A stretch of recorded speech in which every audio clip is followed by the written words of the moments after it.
No discurso de vitória, Peter Magyar promete livrar-se do que chamou de fantoches de Orbán e liderar em benefício de todos os húngaros. Trump ordena o bloqueio do Estreito de Hormuz após negociações em Islamabad terem terminado sem acordo de paz com o Irão.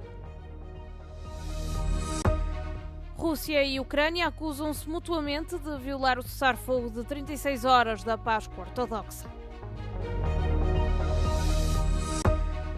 Polónia e Coreia do Sul assinam acordo para parceria estratégica abrangente, tendo em vista a expansão da cooperação em matéria de defesa. Apoiado numa maioria parlamentar constitucional eleita, Peter Magyar, líder do partido TISA, fez o seu discurso de vitória em Budapeste. As palavras aconteceram perante uma multidão em festa. O próximo primeiro-ministro húngaro disse que nenhum outro partido na Hungria democrática recebeu um nível de confiança tão elevado. Történelmi felhatalmazást adtatok a kormányzásra. Felhatalmazást adtatok arra, hogy építsünk egy működő és emberséges hazát mindannyiunknak, minden magyar embernek. No discurso, Magyar prometeu desmantelar o regime de Orbán e apelou à admissão dos líderes estatais nomeados pelo Fidesz, a quem chamou de fantoches, incluindo o Presidente da República do país. Ao mesmo tempo, enviou uma mensagem aos eleitores do partido de Viktor Orbán de que trabalharia em prol da reconciliação nacional. Ao contrário de outros anos, as palavras aqui não foram de vitória. Numa noite eleitoral morna, Viktor Orbán proferiu o seu discurso num recinto fechado perante convidados selecionados, contrariando a tradição dos locais públicos e ao ar livre. Em cerca de 4 minutos, o primeiro-ministro cessante assumiu a derrota, delineando perante os seus apoiantes o roteiro para os próximos 4 anos. A feladat, amely előttünk áll, világos. A kormányzás súlya nem nyomja a vállunkat, ezért most az a dolgunk, hogy a közösségeinket megerősítsük. 2.500.000 szavazó bízott bennünk, üzenjük meg nekik innen, soha nem fogjuk őket cserben hagyni. Depois da derrota, os próximos dias serão de reflexão, mas Viktor Orbán não deu sinais de reforma, reforçando que o partido não irá desistir e que o trabalho na oposição será retomado em breve. A Fidesz eredményvárója nagyon hamar véget ért vasárnap este a Bálnában. Miután Orbán Viktor elmondta a beszédét, nagyjából 9:30 körül a vendégek elkezdtek hazaszállingózni, a sajtósok pedig összepakolni. Egyetlen fideszes politikus sem állt a sajtó munkatársai elé, így csak arra tudunk hagyatkozni, amit a miniszterelnök elmondott a beszédében.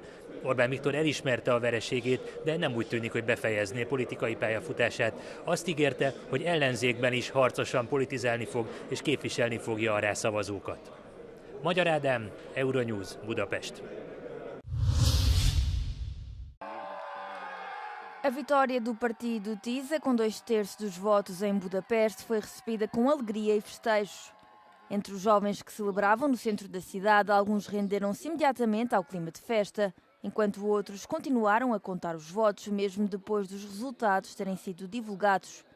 Todos assistiram com grande interesse à cobertura eleitoral transmitida em praças públicas.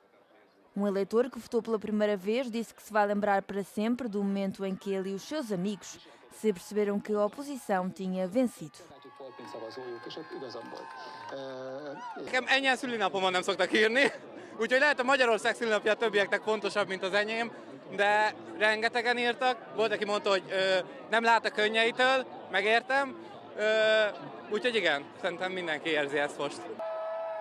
A maioria das pessoas afirmou sentir-se aliviada ao ver os resultados das eleições. Nem mertem beleélni magamat ebbe, de most örülök, nem tudom, hogy mi lesz, de próbálok így nem gondolkozni, csak így, hát egy ilyen fellélegzés, amit érzek, leesett egy kő a szívemről, és igen. Os jovens entrevistados tiraram a segunda-feira de folga para poderem festejar a derrota de Orbán, que esteve 16 anos no poder.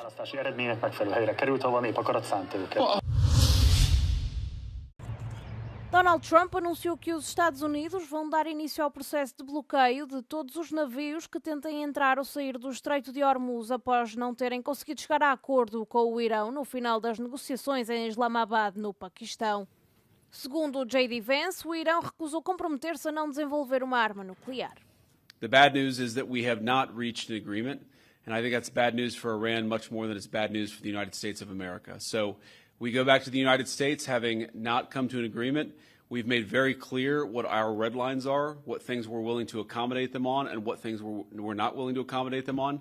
And we've made that as clear as we possibly could, and they have chosen not to accept our terms. De acordo com a imprensa iraniana, as negociações tripartidas tiveram início após condições prévias impostas pelo Irão, incluindo uma redução dos ataques israelitas no sul do Líbano. Apesar do resultado, que deixa incerteza sobre o frágil cessar-fogo de 2 semanas, o ministro dos Negócios Estrangeiros do Paquistão, Ishaq Dar, diz que é imperativo que as partes continuem a honrar o compromisso com um cessar-fogo em 2 meses.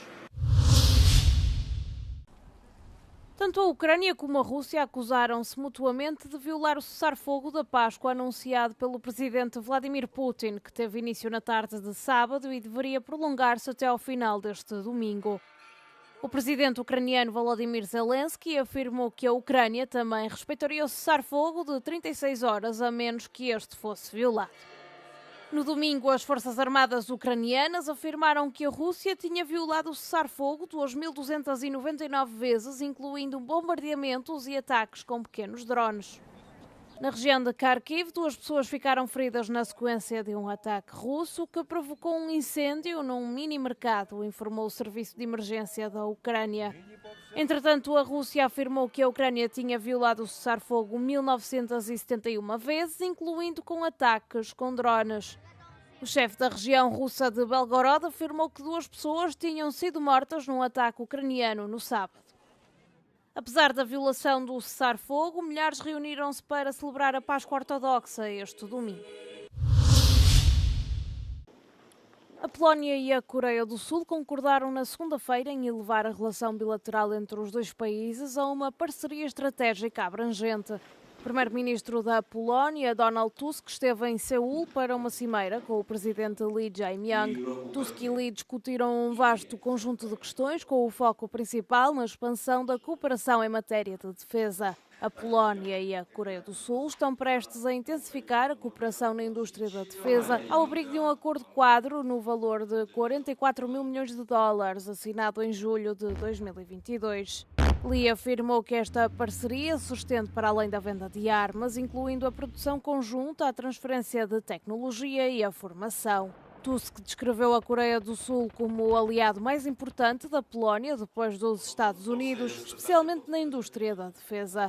Os 2 líderes concordaram também em alargar a sua cooperação a outras áreas, incluindo cadeias de abastecimento energético, infraestruturas, ciência, indústrias de alta tecnologia e espaço. A candidata de direita, Keiko Fujimori, do Partido Força Popular, e o candidato de extrema-direita, Rafael López Aliaga, do Partido Renovação Popular, deverão competir na segunda volta das eleições presidenciais no Peru, a 7 de junho, de acordo com uma contagem à boca das urnas da empresa Datum Internacional. A filha do antigo presidente, Alberto Fujimori, surge como a candidata mais votada, embora esteja longe dos 50% necessários para evitar a segunda volta. As autoridades eleitorais ainda não confirmaram os resultados definitivos, com a recontagem dos votos a prosseguir. Os quase 35 milhões de habitantes do Peru terão de esperar pelo menos até ao final de segunda-feira para saber quem será, de facto, o próximo presidente do país. Estas eleições ficaram marcadas por problemas logísticos, como falta de material eleitoral, o que impediu milhares de eleitores de votarem no domingo. Ocorreram ainda num momento de grande criminalidade e de corrupção no país sul-americano, causando um descontentamento generalizado entre os eleitores.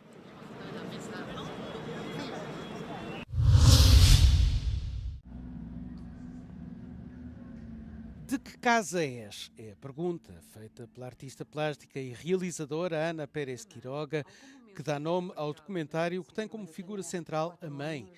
levada de Espanha para a União Soviética em criança, como refugiada da Guerra Civil Espanhola, acaba por sair de uma guerra para entrar noutra, a Segunda Guerra Mundial. Afastada da família e do país natal, só voltou à Espanha adulta depois da morte de Stalin. Não me recordo mais nada. 4 anos já não me recordo nada. Fala pouco, mas quando fala, nunca, desde que me lembro, nunca nos passou uma ideia que isto fosse um trauma. Antes, pelo contrário. Eu sempre senti que era até uma aventura.